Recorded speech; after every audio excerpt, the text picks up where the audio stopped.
හැමෝටම සුබ දවසක්. අද කතා කරන්න හදන්නේ ලංකාවේ වැඩිම මරණ ප්‍රතිශතයක් වාර්තා වෙන දෙවනි සර්ප විශේෂය වෙන්න මේ හෝකේ ඉන්න සර්පයා.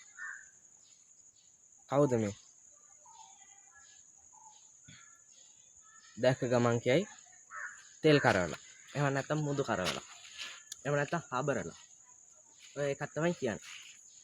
මෙයා තමයි රදනක යට දැන් මෙයා න අලු රදනකේ අද කතා කරන්න හදන්නේ රදනක විශේෂ ගැන. එතකොට කවුද මේ රදනකය කියන්නේ? දැන් ඔයගොල්ලන්ට රදනකය කිව්ව ගමන් මතක් වෙන්නේ අපේ කටේ තියෙන රදනක දත්නේ. ඉතින් එතකොට මේ රදනකය කියලා කියන්නත් ඒ අපේ අර රදනක දත්වල තියෙන විශේෂත්වය මෙයාගෙත් ගෑවිලා තියෙනවා. මොකද දැන් අපි ගත්තොත් එහෙම ගැරඩියෝ ඊපස්සේ දත් කැටි විශේෂ වගේ සත්ෙක්ගේ සපා කෑමකදී ටිකක් විශාල තුවාලයක් වෙනවා. තුවාලය නිසා පොඩ්ඩක් අර වේදනාව දැනෙනවා. ඒත් මෙයාගේ විශාල තුවාලයක් හැදෙන්නේ නැහැ. මොකද තුවාලය හැදෙනවා ගැඹුරට. කියන්නේ එළියට පේන්නේ නැති තරමේ තුවාලයක් තමයි මෙයාගේ සපා කෑමකදී අපිට දැක ගන්න පුළුවන් වෙන්නේ. ඒ මොකද මෙයාගේ දත් කියන්නේ දැන් මෙයාට අපි ඉංග්‍රීසියෙන් කියනවා common wolf snake කියලා. රදනකයන්ට කියනවා wolf snakes කියලා. මෙයාගේ scientific name එක Lycodon olicus. එතකොට දැන් මෙයාට wolf snake කියලා කියන්නේ නිකන් නෙවෙයිනේ. දැන් එතකොට සාමාන්‍ය දැන් අපි ඒක සිංහලෙන් ගත්තොත් එහෙම වෘර්ක සර්පයා. වෘර්ක සර්පයා කියලා කියන්නේ නිකන් නෙවෙයිනේ. කියන්නේ දැන් වෘර්කයන්ගේ රදනක දත් හැම දතක්ම රදනක දත් වගේනේ. ඉතින් එතකොට මෙයාගේ දතොත් අනිත් සර්පයන්ට සාපේක්ෂව තියුණු බවින් වැඩි. දැන් ඔයගොල්ලන්ට මට කට ඇරවලා මෙයාගේ පෙන්වන්න බෑ. ඒත් මෙයාගේ දතොත් මේ අනිත් සර්පයන්ට වඩා තියුණු බවින් වැඩි. සාමාන්‍යයෙන් දත පේන්නේ නැති තරම් උල් එයාගේ. ඉතින් ඒක නිසා තමයි රදනකයෝ කියලා කියන්නේ. එතකොට ලංකාවේ රදනක විශේෂ දැනට 6ක් අඳුරගෙන ඉන්නවා. ඒකෙන් විද්‍යාත්මක නාම ප්‍රභේද දෙකකට බෙදෙන සත්තු 6ක් ඉන්නේ. ලයිකොඩන් ගණය සහ ඩයෝකැලමස් ගණය. එතකොට ලයිකොඩන් ගණයේ සත්තු 4 දෙනෙක් ඉන්නවා. මේ අලු රදනකයා ලයිකොඩන් ඔලිකස්, ඊට පස්සේ මාල් රදනකයා ලයිකොඩන් ෆැසියෝලේටස්, ඊට පස්සේ කබර් රදනකයා ලයිකොඩන් ස්ට්‍රියේටස්, ඊට පස්සේ දාර් රදනකයා ලයිකොඩන් කරිනේටස්. ඊට පස්සේ ඩයෝකැලමස් ගණයේ සත්තු දෙන්නෙක් ඉන්නවා. එක්කෙනෙක් තමයි ඩයෝකැලමස් නිම්ෆා, ඒ කියන්නේ ගැට රදනකයා. අනිත් එක්කෙනා තමයි ඩයෝකැලමස් චිත්‍රසේකරයි. එයා චිත්‍රසේකරගේ ගැට රදනකයා. ඉතින් එතකොට ඒ 6 දෙනා තමයි ලංකාවේ රදනක විශේෂ වාර්තා වෙන්නේ. ලංකාවේ දෙවෙනියට වැඩිම මරණ ප්‍රතිශතයක් තියෙන සර්පයා. පළවෙනියට ඉන්න අරණි දත් කැටියා. මේ අරණි දත් කැටියා සහ මේ කවුද අපේ මේ අලු රදනකයා, මල් රදනකයා වගේ සතු තමයි නිවේශාසිතව බහුලව හම්බෙන්නේ. ඉතින් ඒක නිසා දැන් මෙයා බලන්න දැන් මෙයා තෙල් කරවලා වගේම තමයි මෙයාගේ මේ වර්ණ රටාව අර පොඩි වෙනස මේ මැදින් යන කොරළ පෙළිය සහ මේ බෑන්ඩ් ගානේ පොඩි වෙනසක් වගේ තමයි මේ තෙල් කරවලා මුදු කරවලා තෙල් කරවලා රදනකයන්ගේ වගේ මේ වෙනස්කම් තියෙන්නේ. ඒ වගේම ඔළුවේ ඊට පස්සේ දිව ඒ වගේ පොඩි සාධකත් ගන්න පුළුවන් වෙනස්කම් විදිහට. ඒත් අර දැක්ක ගමන් හිතන්නේ මෙයා තෙල් කරවලෙක්. එහෙම නැත්නම් මුදු කරවලෙක් කියලා. ඉතින් ඒක නිසා මරලා දානවා ටක් ගාලා. එතකොට දැන් මෙයාලගේ අඳුරගන්නේ කොහොමද කියලා කිව්වොත් එහෙම අලු රදනකයා. අලු රදනකයා ඔයගොල්ලන්ට පේනවත් වගේ අතට ගන්නකො.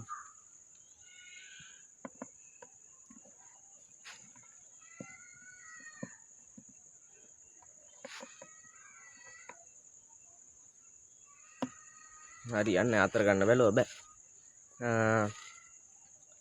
එතකොට ඔයගොල්ලන්ට පේනවත් වගේ මෙයාගේ අර අලු දුබුරු වර්ණයක් තමයි තියෙන්නේ. දැන් සාමාන්‍ය තෙල් කරවලා මුදු කරවලා ගත්තාම එයාගේ අර දැන් අපි සපත්තුව පොලිෂ් කරපුවම තියෙන කළු පාට තියෙන ආන් ඒ වගේ වර්ණයක් තමයි තෙල් කරවල මුදු කරවලාගේ තියෙන්නේ නිරෝගී සතෙක් නේ. ඒ කියන්නේ එයා ෂේඩ් කරන්න එහෙම නැත්නම් හැව හරින්න ලං වුණාම එයා පොඩ්ඩක් කළු පාට වගේ වෙනවා. ඒත් එයා හැව ආපහු මේ ෂේඩ් කරන් පස්සේ එහෙම නැත්නම් හැව ඇරියන් පස්සේ එයා ආපහු තිබ්බ තත්ත්වයට පත් වෙනවා. ඊට පස්සේ තවත් ලක්ෂණ කිව්වොත් එහෙම තෙල් කරවල මුදු කරවලාගේ දිව රෝස පාටයි. ඒ කියන්නේ අර දීප්තිමත් රෝස පාටක් තියෙනවා. එතකොට මෙයාගේ දිව එහෙම රෝස පාටක් නෑ. ටිකක් අර මෙරූන් කලර් එහෙම නැත්නම් කළු පාට ඒ වගේ පොඩි එහෙම පාටක් තියෙන්නේ. ඊට පස්සේ මෙයාගේ ඔළුවෙන් ගන්න පුළුවන්. දැන් ඔයගොල්ලන්ට පේනවා මෙයාගේ ඔළුව පෙන්වන්නේ නැහැ මේක. මෙයාගේ ඔළුවේ ඔයගොල්ලන්ට පේනවා ඇති පැහැදිලිව බෙල්ලක් දැක ගන්න පුළුවන්. ඒ කියන්නේ ඔළුවයි ඇගයි වෙන් වෙලා තියෙන්නේ. එතකොට තෙල් කරවල මුදු කරවලාගේ ඔළුව සහ ඇග වෙන් වෙලා නැහැ. නිශ්චිතව මේක ඔළුව කියලා අඳුර ගන්න බෑ. ඒ සතාව අල්ලන්න නැතුව. දැන් එහෙමයි කිව්ව කියලා ඔළුව අඳුර ගන්න අල්ලන්න හදන්න එපා. මේ ඉතින් මේ තව තියෙනවා ඔයගොල්ලන්ට පේනවා මේ බෑන්ඩ්. මෙතන සුදු පාට බෑන්ඩ් එකක් යනවා.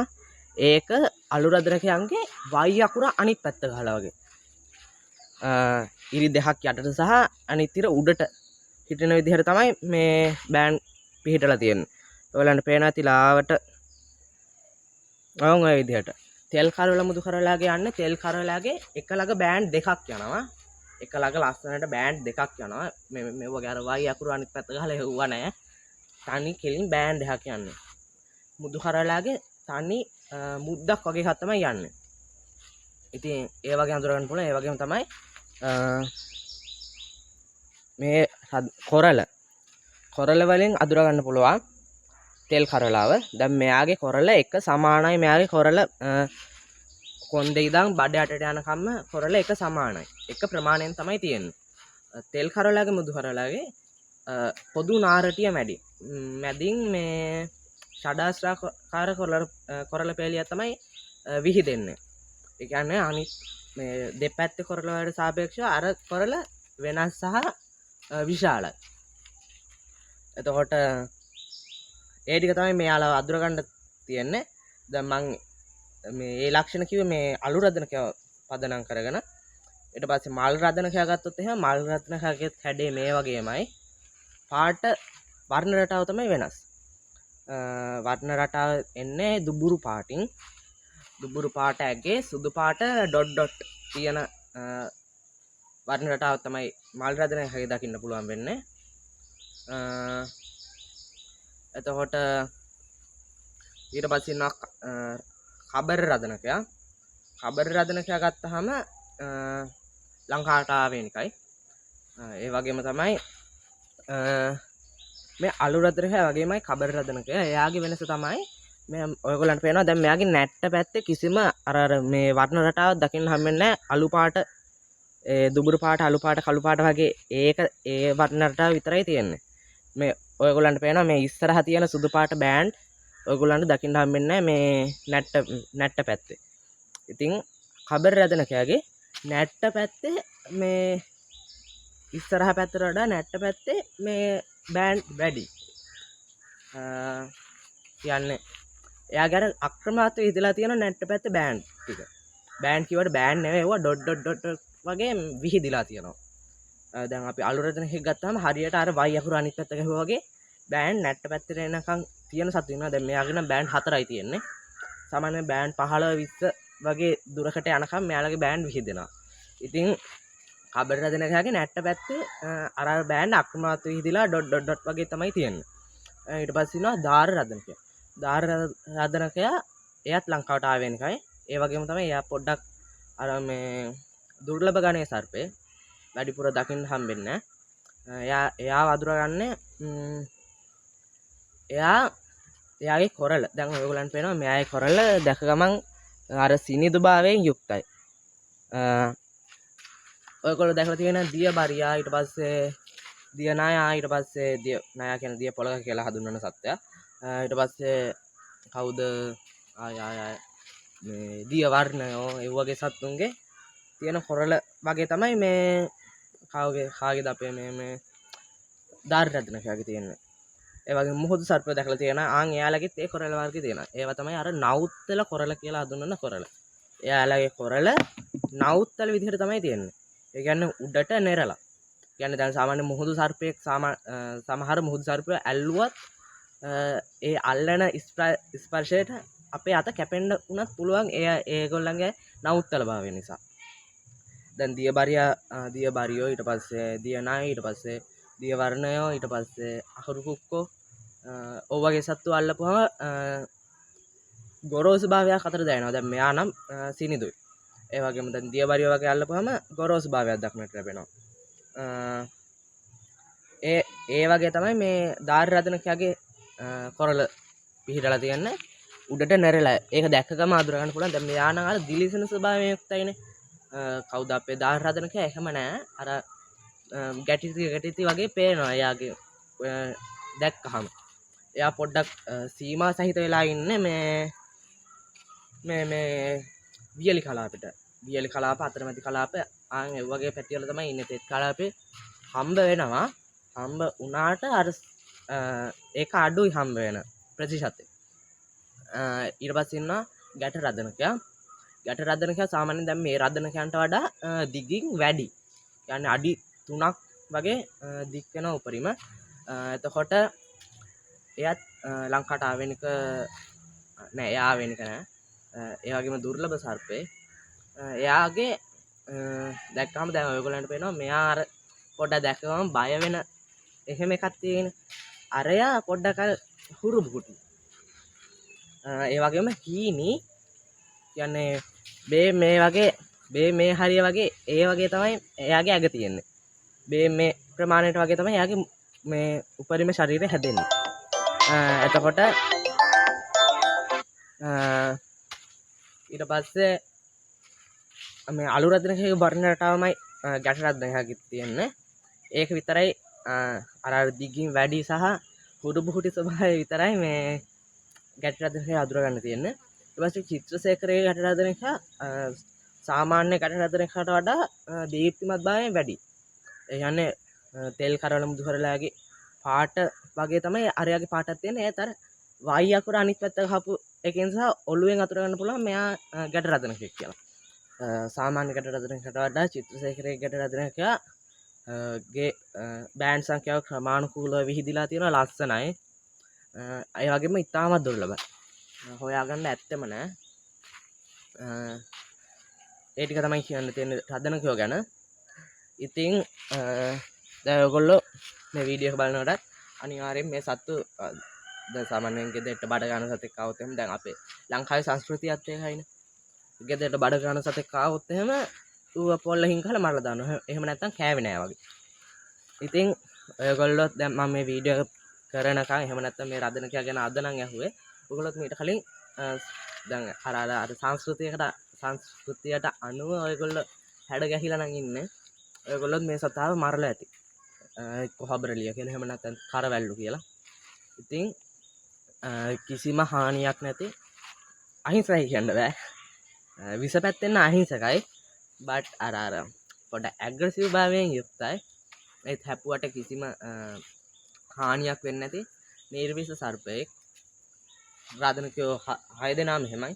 ඒ වගේම ගැට රදනකයෝ දෙන්න ගැට රදනක සහ චිත්‍රසේකරගේ ගැට රදනක කියන අය එච්චර හැපීමට අර තැත් කරන්නේ නැහැ. කබර රදනකයත් එහෙමයි. පොඩ්ඩක් මාල් රදනකයා ඊට පස්සේ මේ කවුද අලු රදනකයා වගේ තමයි පොඩ්ඩක් මේ හපන් try කරන්නේ. ඉතින් එතකොට ඒ ටික තමයි කියන්න තියෙන්නේ. ආය මේ සත්තු ආරක්ෂා කරන්න කියලා හැමදාමත් කියනවා ගිහිල්ලනවා. ඒ වගේම ඔයගොල්ලන්ට සතෙක් ගෙදරට આવුත් ඒව ආරක්ෂිතව ඉවත් කරගන්න විදිහ ඕනනම් ඒ සතා ගැන තොරතුරු ඕනනම් උඩ තියෙන නම්බරේ මගේ channel එකේ තියෙන නම්බර් එකට කතා කරලා හරි ඒ සතාගේ ෆොටෝ එකක් දාලා මේ මොකಾದ මේ යකගේ විස්තර දාන්න කිව්වම මම දානවා. ඉතින් ඒ ටික තමයි කියන්න තියෙන. ඕනෙම සතෙක් ගැන ඕනෙම විස්තරයක් අහන්න පුළුවන්. ඒ ටික තමයි කියන්න තියෙන. තවත් ඉක්මනට තවත් වීඩියෝ එකකින් හම්බ වෙමු. එතකන් සත්තු ආරක්ෂා කරලා channel එක subscribe කරලා comment එකක් දාලා ඉතින් ඒ ටික කරලා channel එකත් එක්ක එකතු වෙලා ඉන්න කියලා ආදරෙන් ආරාධනා කරනවා. thank you වීඩියෝ එක බලුවට. සත්තු ආරක්ෂා කරන්න පුළුවන් උපරිමේ. දන්නේ නැති අයටත් කියලා දෙන්න. දන්න අය ඉන්නවා නම් ඒගොල්ලන්ටත් මේ channel එක share කරලා ඒ support එක දෙන්න.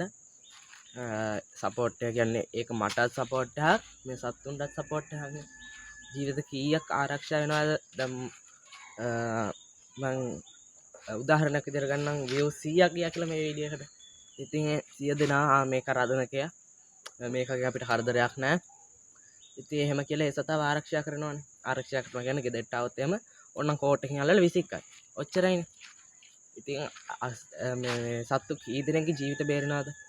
ඉතින් ඒක නිසා channel එක share කරලා පොඩ්ඩක් support එකක් දෙන්න. thank you වීඩියෝ එක බලුවට.